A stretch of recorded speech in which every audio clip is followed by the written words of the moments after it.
Bismillahirrahmanirrahim. Assalamualaikum warahmatullahi wabarakatuh. Kita melanjutkan pertemuan berikutnya ya. Kemarin sampai mantuk dan mafhum. Saya share screen dulu.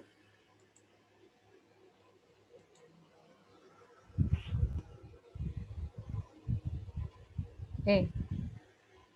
Jadi kita lanjutkan dengan wadih dan ghair wadih. Kemarin kita sudah sampai mantuk dan mafhum. Nah, wadih itu terbagi beberapa, ada muhkam, ada mufassar, ada zahir, ada an-nas.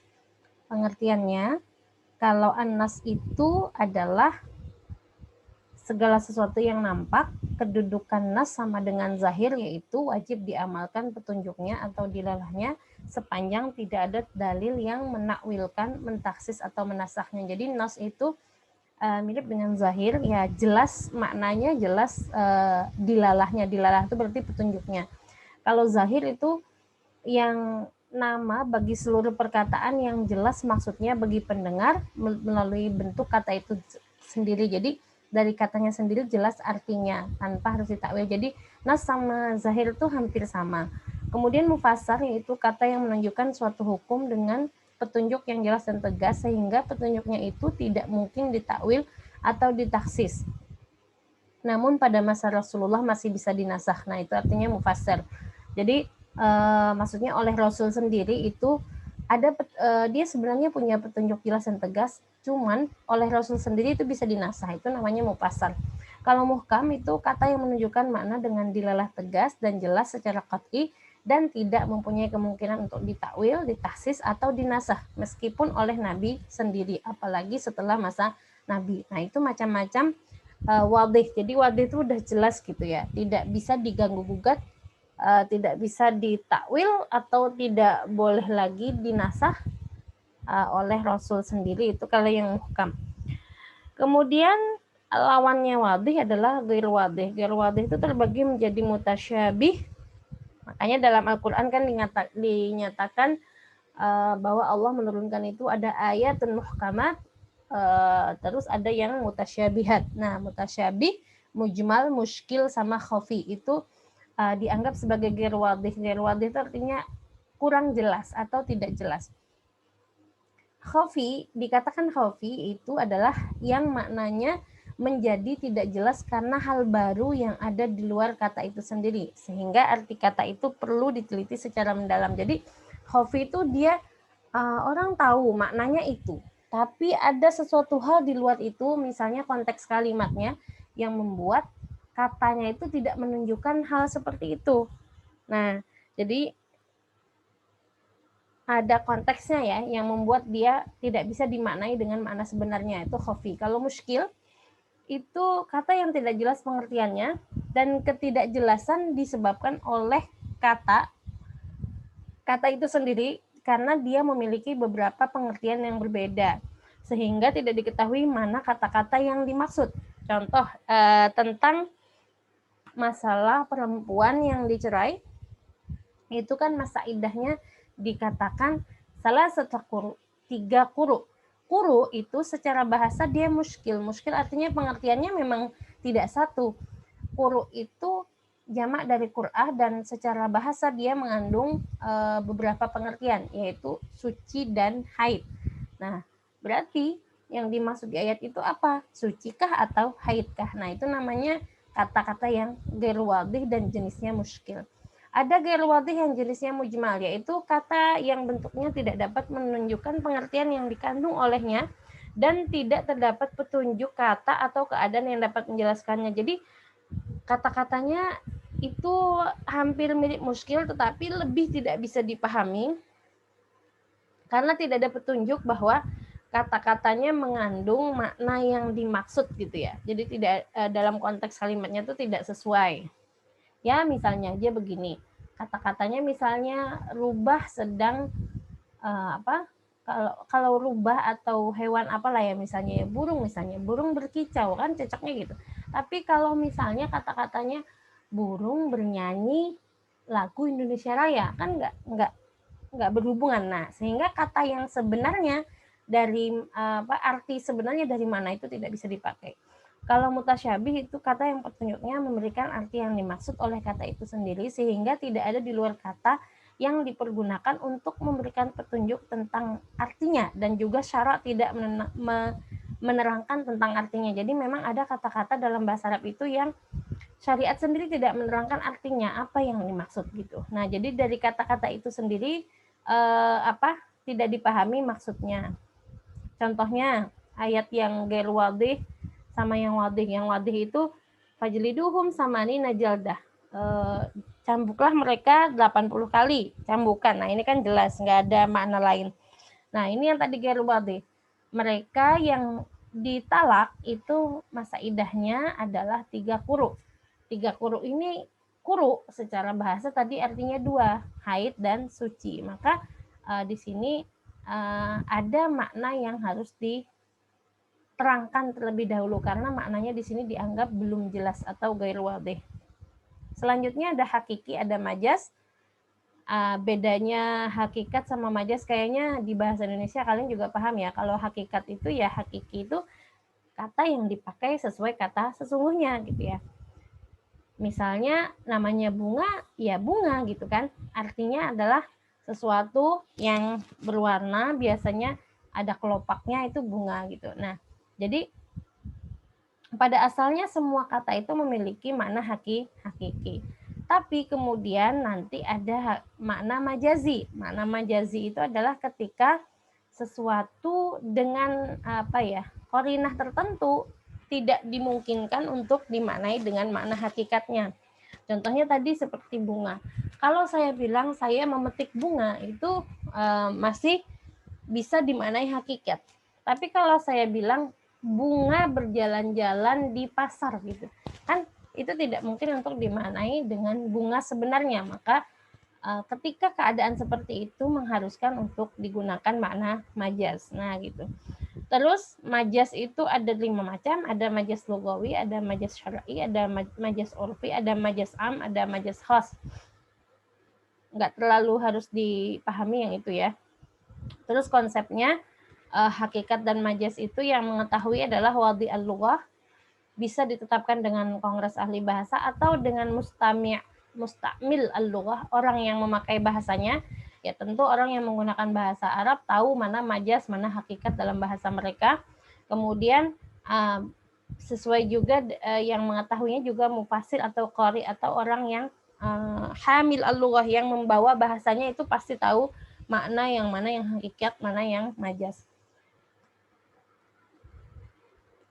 Kemudian hakikat dan majas itu ada aturannya dalam usul fikih. Sebuah kata tidak disifati dengan hakikat dan majas sebelum digunakan dengan makna yang dikaitkan terhadap kehendak pembicara. Jadi memang hakikat dan majas itu disesuaikan dengan konteks kalimat yang tentu saja itu merupakan kehendak dari pembicara.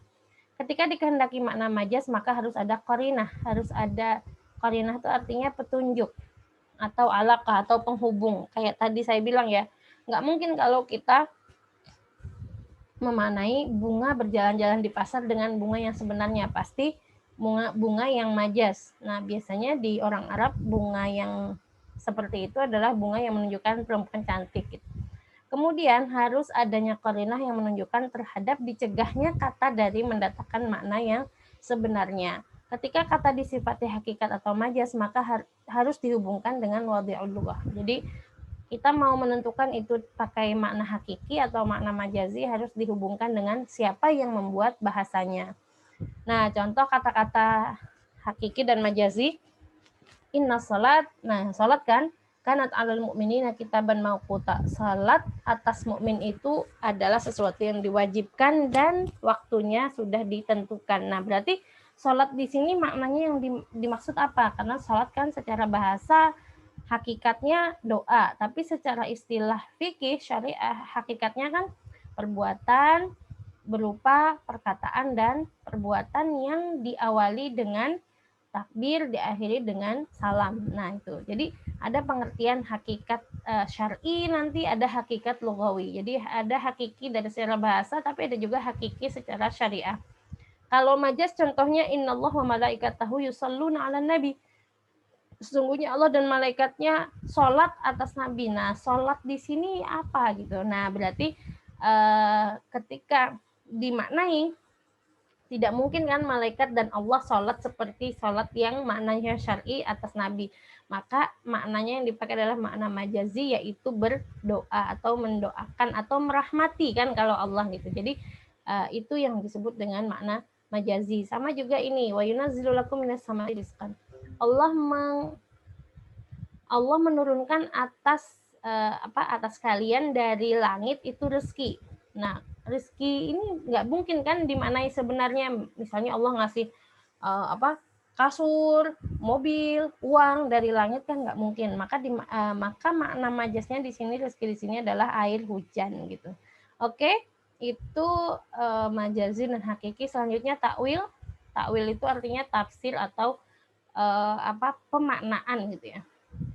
Jadi secara istilah adalah memalingkan kata dari kata awal ke arti lain, tetapi tidak zahir. Jadi takwil itu adalah memaknai suatu kata dengan kata lain dan itu tidak nampak maknanya itu, tapi ada syarat-syaratnya dalam kata atau lafaz tersebut tergantung makna lain meskipun sangat jauh harus terkandung ya untuk mentakwil suatu kata. Kemudian harus ada faktor yang mendorong untuk diterapkannya takwil. Nah, jadi takwil itu harus ada faktor yang mendorongnya. Tidak bisa sembarang kita semua kata-kata ditakwil. Kemudian harus memiliki dalil yang dijadikan alasan. Contoh misalnya yang harus ditakwil itu kata-kata misalnya yadullah fauqa aidihim, tangan Allah di atas tangan mereka. Nah, kan itu ada hal yang mencegah kita untuk memanai tangannya Allah itu seperti tangan manusia, sehingga perlu dilakukan takwil. Nah, itu pun takwilnya tidak sembarangan, tapi harus ada dalil yang menunjukkan takwil tersebut.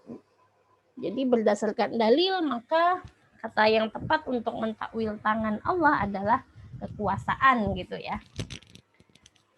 Ragam takwil atau macam-macam takwil. Ada takwil terhadap Al-Quran dan hadis. Nah, tadi yang seperti saya ceritakan yang merupakan kata-kata yang biasanya menimbulkan penyerupaan antara Allah dan makhluknya, maka itu butuh takwil. Atau takwil khusus yang berkenaan dengan hukum taklid. Karena secara zahir misalnya ayat yang satu dengan ayat yang lain ada pertentangan, maka itu yang diperlukan takwil. Selanjutnya maqasid asy-syariah. Jadi ini macam-macam metode istinbat ya. Tadi sudah sampai takwil, kemudian di awal sebelumnya ada mantuk, mafhum dan sebagainya, ada wadih, ghair wadih. Ini maqasid syariah itu juga merupakan metode istinbat hukum.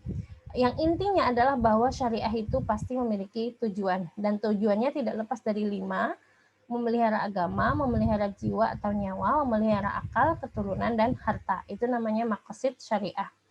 Contohnya ini, kalau memelihara agama itu adalah misalnya dilarang murtad, menjaga jiwa itu misalnya dilarang membunuh, menjaga akal misalnya dilarang meminum minuman keras, menjaga keturunan misalnya dilarang berzina, disuruh untuk menikah dan lain-lain. Kemudian untuk menjaga harta misalnya dilarang mencuri, dilarang mengkonsumsi harta secara batil dan sebagainya. Itu maqasid syariah. Nah, maqasid itu intinya maslahah. Maslahah itu terbagi 2, mendapat manfaat dan menghindari mafsadah. Dan itu ada beberapa tingkatan, ada daruriyah, ada hajiyah, ada tahsiniyah. Daruriyah itu adalah sesuatu yang memelihara yang 5 itu, dan posisinya kalau tidak dilakukan dia akan merusak kehidupan manusia. Kalau hajiyah itu menjaga yang 5 di atas, tetapi posisinya hanya akan mengganggu ketertiban umum kalau tidak dilaksanakan. Kalau tahsiniyah itu adalah sebagai penambah keindahan gitu ya. Yang selanjutnya adalah ta'arudul adillah, artinya terjadi pertentangan dalil. Nah, jadi kadang-kadang kita itu menemukan dalil seakan-akan bertentangan gitu ya. Kemudian ulama dalam usul fikih itu ada prosedurnya kalau seakan-akan dalil itu bertentangan. Yang pertama dilakukan al-jam'u wa taufiq, menggabungkan. Sebagai contoh misalnya digabungkan itu adalah iddah wanita yang ditinggal wafat suaminya kan 4 bulan 10 hari. Tapi kalau iddah hamil kan sampai melahirkan. Lalu dipilih yang mana? Digabungkan saja 4 bulan 10 hari plus sampai melahirkan. Jadi berarti yang dipakai adalah iddahnya sampai melahirkan.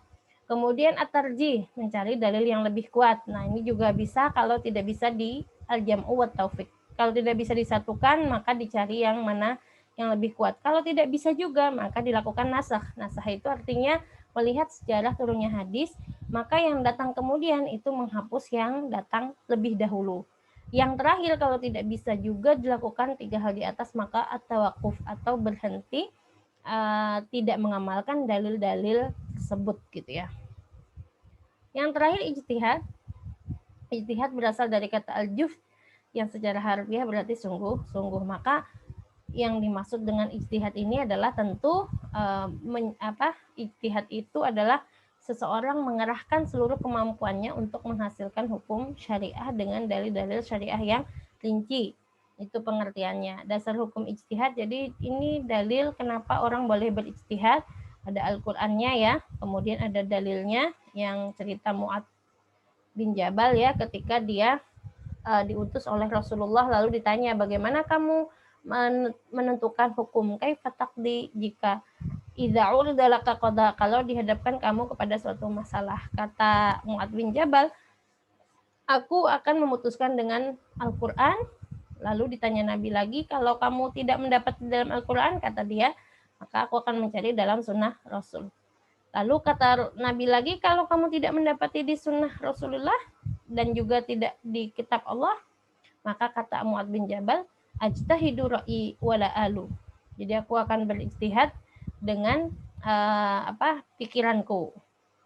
Lalu Rasul memukul dengan tangannya atas dadanya. Jadi maksudnya Rasul itu menepuk dadanya lalu berkata, alhamdulillah, segala puji bagi Allah yang menyesuaikan Rasulullah dengan apa-apa yang Rasulullah di sini maksudnya utusan ya. Utusannya Rasulullah dengan apa yang diridhoi oleh Rasul. Jadi ini kan seakan-akan pengakuan kepada Mu'adz bin Jabal bahwa dia sesuai dengan yang dikehendaki oleh Rasul. Itu masih dasar hukum ijtihad sama ya. Jadi Amr bin As mendengar bahwa Rasul bersabda jika seorang hakim atau seorang qadhi itu berijtihad lalu benar pahalanya 2, kalau salah pahalanya 1. Jadi mau salah mau benar, ulama sudah berijtihad itu hukumnya sama-sama mendapat pahala, sehingga memang kaidahnya nanti ijtihad satu orang ulama itu tidak bisa mengalahkan atau meniadakan ijtihad ulama yang lain. Macam-macam ijtihad, ada mutlak mustakil, ini artinya dia berijtihad dengan metode yang dia kaidah yang dia jadikan sendiri, yang dia pakai untuk berijtihad. Itu namanya ijtihad mutlak mustakil. Orangnya disebut mujtahid mutlak mustakil. Ini biasanya imam-imam madhab itu, Imam Syafi'i, Imam Maliki dan sebagainya. Kemudian ada ijtihad mutlak muntasib, ijtihad yang dilakukan dengan metode istinbat yang dibuat oleh mujtahid mutlak mustakil. Nah, ini yang biasanya murid-muridnya para imam madhab. Mereka tidak lagi memakai metode sendiri, tetapi bergantung atau memakai metode yang dibuat oleh imam madhab. Kalau ijtihad tarjih artinya memilih fatwa di antara madhab itu mana yang paling kuat. Nah, itu berarti melakukan tarjih. Kemudian ragam ijtihad, ada ijtihad al-bayani, yaitu berijtihad dengan melihat teks-teks syariah. Ada al-qiyasi, yaitu meletakkan hukum dengan mengkiaskan dengan suatu peristiwa yang baru dengan hukum-hukum yang sudah ada dalam Al-Quran dan As-Sunnah. Ada istislahi, yaitu menentukan hukum dengan berdasarkan pada logika yang disandarkan pada maslahah. Itu istislahi. Kalau ijtihad juga ada konsepnya. Ijtihad itu menemukan sumber hukum.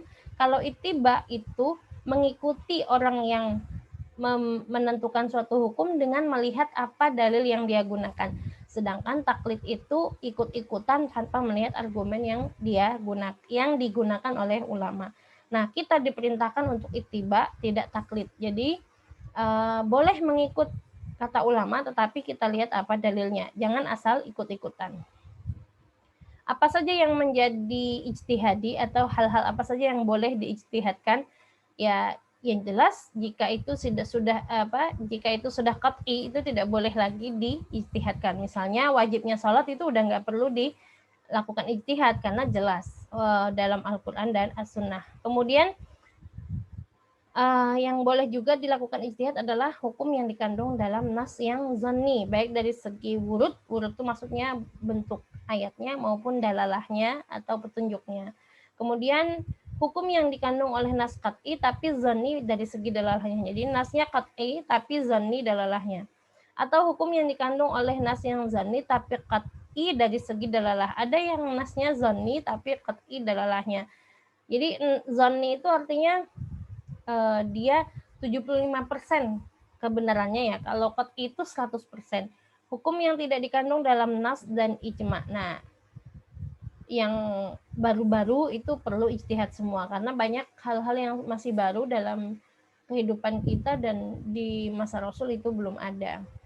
Ada syarat-syarat untuk mujtahid dari beberapa ulama, tetapi sebenarnya intinya adalah seorang mujtahid itu tentu harus mengetahui Al-Quran, As-Sunnah, Ijma, kemudian mengetahui usul fikih, juga menguasai bahasa, itu penting. Kemudian ini macam-macam proses ijtihad, ada tafakuh, hasilnya nanti fikih, orang yang melakukan namanya faqih, jamaknya fuqaha. Ada istifta, istifta itu berarti mencari fatwa, hasilnya nanti fatwa, orang yang melakukan namanya mufti. Ada takdi, itu artinya menentukan hukum atau putusan. Nama putusannya nanti qada, orang yang melakukannya qadi. Kalau taknin itu undang-undang, hasilnya nanti konun atau undang-undang, orang yang melakukannya namanya konuni. Nah, itu sekian ya materi usul fikih pada hari ini. Semoga bermanfaat untuk kita semua. Terima kasih. Wassalamualaikum warahmatullahi wabarakatuh.